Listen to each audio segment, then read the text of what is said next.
Hello, my name is Andril Recla, and this is my process video on the Art 31 assignment, Art as a Commodity.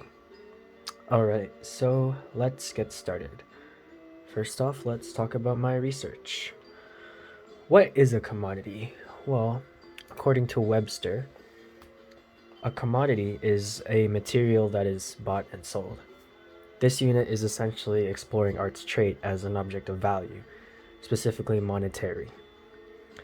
This is a perfect introduction into one of the first pieces I looked into, Banksy's painting, a girl lived with a balloon that shredded itself as soon as the gravel dropped at a auction. The piece was sold for about $1.4 million. Now, the act of shredding itself was a protest against the commoditism in the sale and collecting of art so common in the modern age. Art is sold for immense amounts of money as a method of essentially tax evasion through the world, and more often than not, art's intended meaning is almost completely disregarded in the act, all of which I will discuss more later. Banksy's self-destructive quote-quote piece is not the only statement art that they've made, although it is the most famous because of its absurdity. On the other side of the coin, this stunt came to be seen as a part of the art piece itself, kind of an aspect of performance art that caused its value to increase, almost backwards on its intended purpose.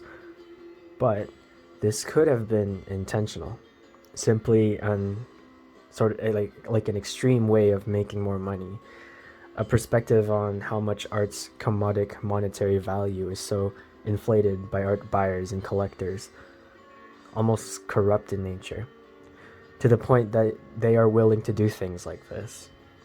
However you interpret it, this is an essential piece to this whole idea that the unit is based off of. Touching more about the commoditism of art, let's discuss this video that was in the assignment. One of my big inspirations for my own art piece was this video. When I first watched it, I right away started having ideas on what I wanted to do. As stated earlier, art is being sold, bought, and donated as a way to save money through income tax cuts. Hundreds of thousands of pieces are victims of this system, as a large aspect of this is storing art in free ports where they gain value. This goes completely against the purpose of art, holding pieces to hide away in a free port storage house where no one can see or appreciate them. There is one thing that almost all artists can agree on, at least I think. Art is to be experienced and received. The whole purpose of art is to express something, and nothing can be expressed without a receiver to take it in. And that's essentially what they're doing here. Taking art's commodic value and as an investment and monetary object, and exploiting it to gain wealth instead of appreciating it for what it is, completely disregarding and disrespecting what art is created for. Going back to Banksy, this is also expressed in another quote-quote self-destructive piece they made here, as the art kind of destroys itself as a part of the message it is expressing in a way of protest. Here, there's a painting with the words "exit through the gift shop" spray painted over it.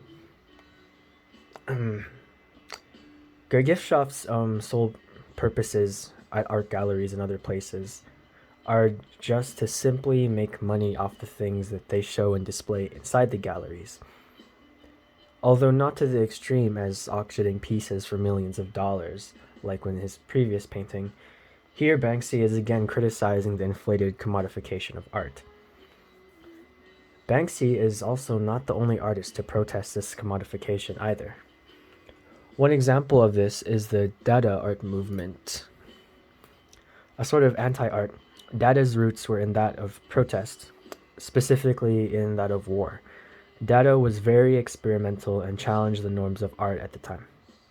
And here's an example of a sort of performance art by Hugo Ball, a picture of him performing it, where he's reciting the sound poem Karawane. And it's actually called Reciting the Sound Poem Karawane. And he's also wearing that costume.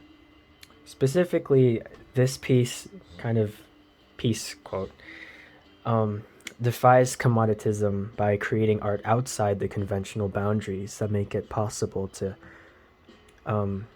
commodify art in the first place, by having it as an actual like full event in time that can't really be owned or even reproduced actually in a full way that's like the same as the original. Data art eventually branched into another form, happenings. That's a little small. Let me zoom in on there. Happenings is a term that described a similar essence as the previous mentioned data, where in the art utilizes aspects outside of the artistic norm as a sort of medium, and also had the artists actively perform in the piece itself. It was a temporary experience and could not be sold or displayed in a gallery. In this way, it defied art norms and almost completely went beyond art's commodic aspect. And next one, conceptual art, was similar in a sense, that it focused more on the concept aspect of art, on like ideas and abstract thoughts, disregarding the visual and formal, like visual aesthetic or skill. This example, called One in Three Chairs by Joseph Kuth, shows this emphasis on the idea, as it makes the receiver ponder when actually defines a chair. The focus is on the idea that it projects rather than the piece itself. And next one is earth art.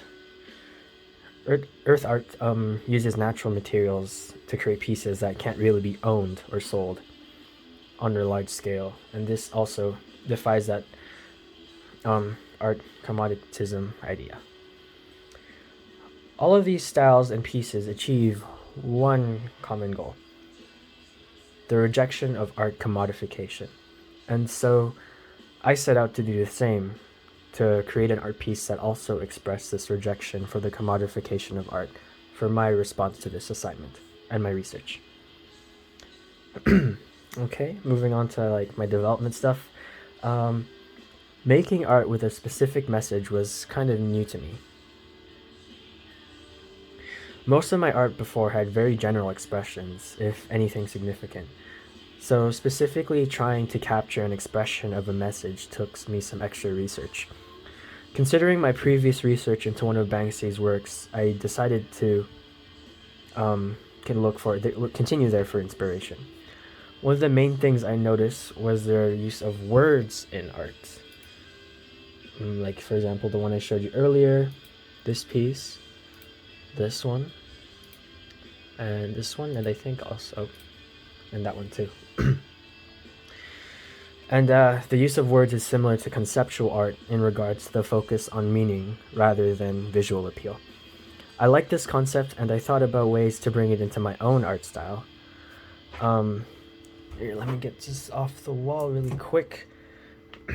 I like this concept, and I looked at it while looking at one of my older paintings. I had an idea. I had spent a lot of time here on the face of this girl that I painted, and it's definitely the main focus point of the piece.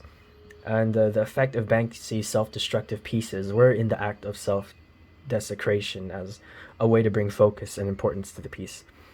I took that concept and I decided to cover my painting's main focus and most detailed part with something ugly, unaesthetically pleasing, and something that, like the act of art commoditism, disrespected the purpose of art in turn for monetary gain. Something like a price sticker, which is right here. I made concepts in Photoshop by plastering stickers onto the faces of models to experiment with the composition of my piece. This was my final edit that I got out of Photoshop experimentation. Thinking about how to actually create the sharp edges of a price tag with messy paint was something that I had to consider. So I also experimented with using paper tape to make the sticker look as if it was actually plastered over the portrait painting underneath. I also watched some YouTube videos on painting clothing, as I hadn't really gone into painting fabric that much before I started this project, as you can see. Alright, communication. What was my goal in making this? My goal with this project was to create a protestive art piece against art commoditism in my own painting style, and while taking inspiration and aspects of the artists and pieces I had researched prior to this. Let's talk about the most prominent part first, the price sticker. The sticker is covering the face of the portrait for many reasons. When you look at portraits, we almost always rest our eyes on the face.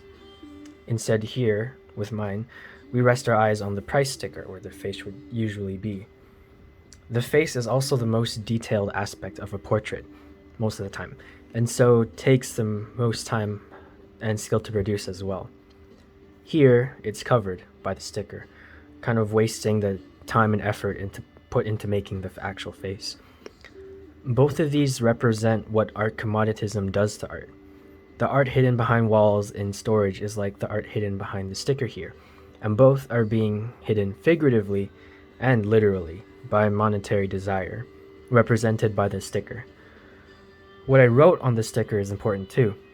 In the top quantity/serial section of the sticker is the number 1.2 million.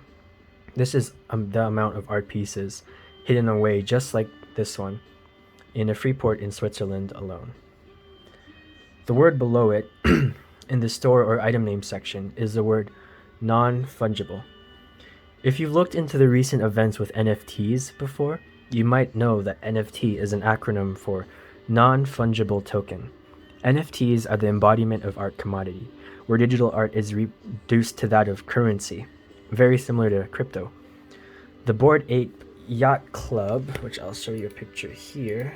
Oh, here it is. is one of the more popular ones. Thousands of template copy-pasted artworks designed exclusively for trading.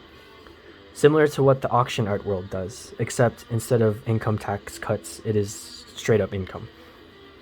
The large majority of NFT buyer and sellers are in it exclusively for profit. Art is so reduced, and I almost don't consider some of this art. I mean, look at this. This is an NFT, just so you know. NFTs get their value because they are non-fungible, exclusively unique, with absolute singular recognized existence. Basically, there is only one of each, so technically they can be almost infinitely valuable. I'm taking this word and using it to label art like those in free ports, non-fungible. They are almost infinitely valuable, and the majority of them being original works. That is why it is so important that we do not hide them and disrespect their value. But people who store these pieces in free ports do just that. 1.2 million non-fungible, infinitely valuable pieces. Which leads on to the worn out reg price section of this sticker. You can see in my reference here, this is where the regular price section would be. It's not exactly shown here for a reason. There is no regular price, because art, in the fact that most of it is just a bunch of pigment and cloth stretched on some wood, doesn't get its value from the materials that make it up. Rather, art's non-commodic value comes from its expression and the idea of something that it presents. The monetary value of almost all art is simply a price based on abstract concepts of commoditism values. And so, on our price section over here, I place the commoditism of art's community given monetary value of art, the people that disregard its more important value, and that's valued at $100 billion. Which is how much only 40% of the Swiss Freeport's collection is actually worth. Many describe the Freeport as the greatest collection that no one will see. and I tried my best to capture that tragedy here. Also, going back to my discussion of words and art earlier, this is where I incorporated that. To add to the effect, I set up the portrait as a very visually appealing, refined kind of model-esque piece, similar to the one I showed earlier. Although more elegant, as the model is wearing a turtleneck and an aesthetically pleasing gray robe. I think it contrasts with the ugly riptag and creates a sense of unease, and that the ugliness doesn't belong, which is the price tag, and it shouldn't. Okay, refinement. I had trouble doing the straight edges of the sticker at first in practice, so I used paper tape to create a paint edge here, to follow with my brush to create that illusion of a sticker on top of the painting. If anything, I wish I could go back and cut the tape specifically to how I wanted the sticker to be shaped, as these edges here are still visible at close inspection. I knew that using marker, I would have trouble making the words look as exact as they do on a printer-stamped sticker, so I used a water-soluble marker to make erasing easier, as well as paper tape to keep my letters in margins so that they wouldn't lean too much to the side and look uneven, which is how they are so straight ahead. Finally, I changed the background color from my reference, as I did not like the flat effect the original cream color had, as it was similar in value to the clothing. I think the green added contrast and value variety with the tape, with the tapped, unmixed look, which makes the piece feel more alive. I did this by painting a layer of light blue acrylic, then dapping a brush covered in dark green to create the unmixed blue-green kind of texture. It also helped with the illusion of light direction, because I could make the parts of the wall behind the figure darker. And yeah, that is my process video. I hope you enjoyed. This one's a little longer because I wrote a lot, but yeah, okay. Thank you for watching. Bye. Bisous.